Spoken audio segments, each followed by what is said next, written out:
Hi, I'm Ken Mann, the Senior Managing Director at Heritage Equity Partners. Thanks for joining our video series. Here we'll endeavor to do short interviews with industry experts to tease out information on topics that should be of interest to you. Each interview will be very brief, but will be filled with nuggets of useful information to you.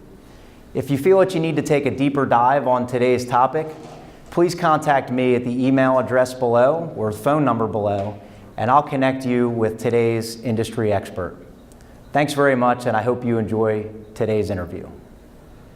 With me today at ABI's spring meeting in Washington, D.C. is Michael Viscount, an outstanding attorney in the financial restructuring and bankruptcy practice of Fox Rothschild and the managing member in their Atlantic City, New Jersey office. We're going to discuss this critical consideration for many businesses: whether or not to file Chapter 11 bankruptcy. I've had the pleasure of working with Michael in several cases, and I consider him a friend and a trusted colleague. He's been practicing since 1981. Michael has handled the successful resolutions of complex situations involving a large cross-section of the American economy, including casinos, industrial, healthcare, telecom, manufacturing, real estate, broadcasting, and other business interests in and out of bankruptcy. He has represented business owners, secured creditors, creditors and bondholders committees, and trustees in foreclosure and bankruptcy cases, small and large, including, for a few examples, the Revel Casino Hotel in Atlantic City in both their 2013 and 2014 Chapter 11 cases, Delphi Automotive, Trump Entertainment, the Sands Casino Hotel, President Casinos, the Glass Group, and Anchor Glass Products.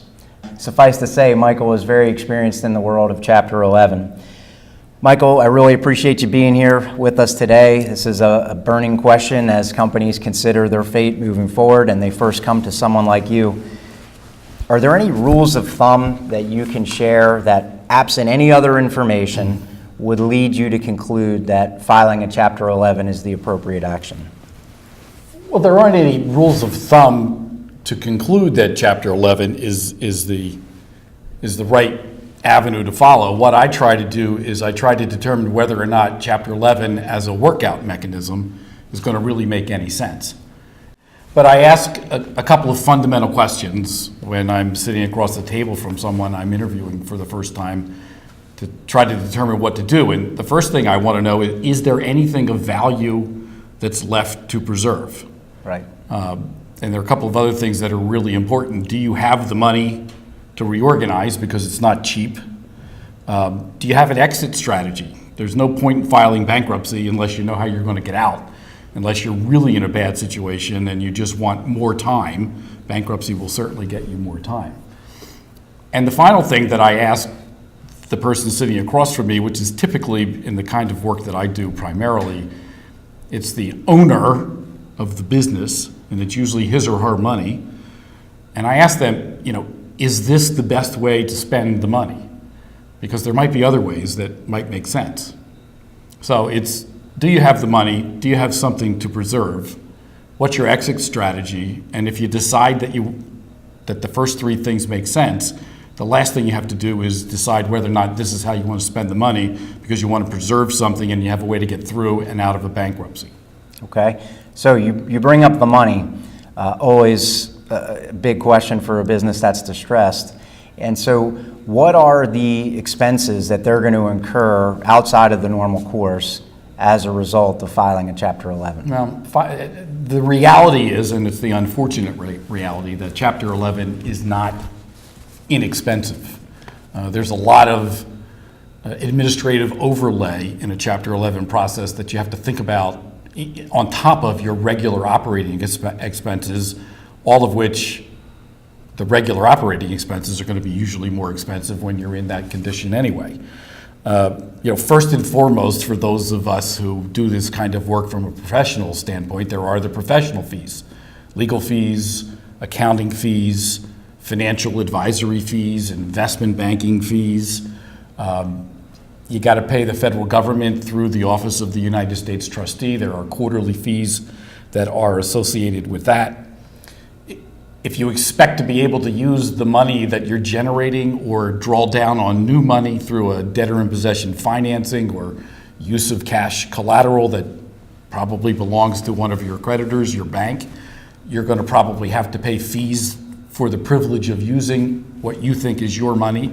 It's no longer yours, it belongs to your estate and your creditors. You're going to probably pay the fees of the professionals who work for your lenders. You're going to pay the fees of the professionals who work for the creditors committee. So as you can see, there's just a big administrative burn on top of the regular operating expenses that you have to be prepared to pay for. And it's going to come out of the creditor recoveries, and then if there's 100% recovery, it's going to come out of the equity. You have to be prepared to fund that during the course of a Chapter 11. Okay, there's quite a few things on that list of expenses. So for a smaller company, obviously you can't give your whole answer that you would give if you were sitting across the table from a client.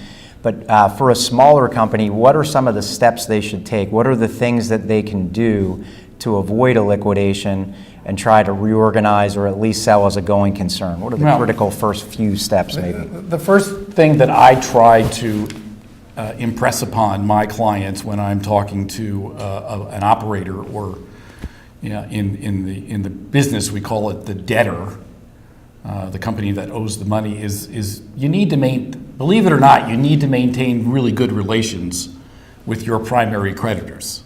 So you need to maintain good relations with your bank. You do not want to upset your bank.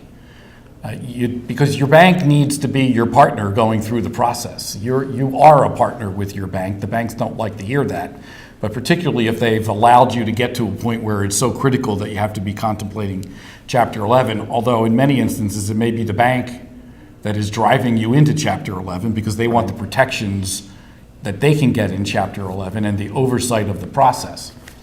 But you want to maintain good relationships with your bank. You don't want to hide things from your bank. You want to have the same good relations with your primary suppliers, Okay. Your primary service providers, and you want to maintain good relations with all of your employees. And transparency is part of the process. So those are the things that I try to impress upon people. And the other thing is, you really can't allow yourself to be deluded into thinking the problem's going to solve itself, because it's not.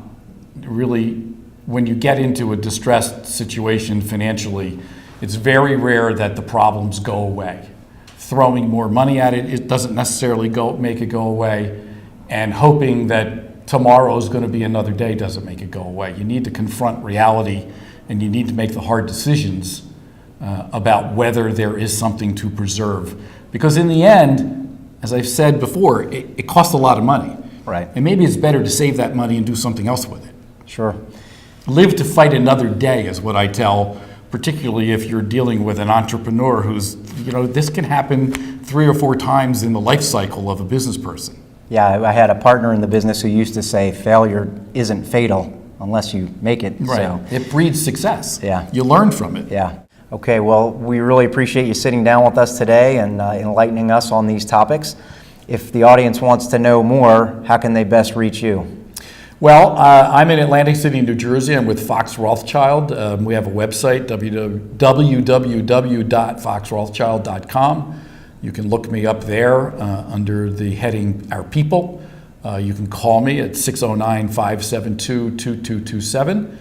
Or you can call my friends at Heritage Equity Partners, with whom I've done a lot of work. You can call Ken, and you can call Fred, you can call Hank, and those guys will put you in touch with me. Usually, you're going to end up with them before you end up with me anyway, because they're more important to helping you analyze or assess your situation before you have to make that critical decision. And thank you for having me. It's been my privilege. Thank you. I hope you enjoyed today's interview and were able to come away with at least one very useful piece of information. Please keep your eye out for emails from us announcing future guests and other topics of interest. Please feel free to reach out to me if I can be of any assistance at the email or phone number on the screen, as well as if you have a topic that you'd like to hear about or want to make any suggestions for a guest expert. Thanks again.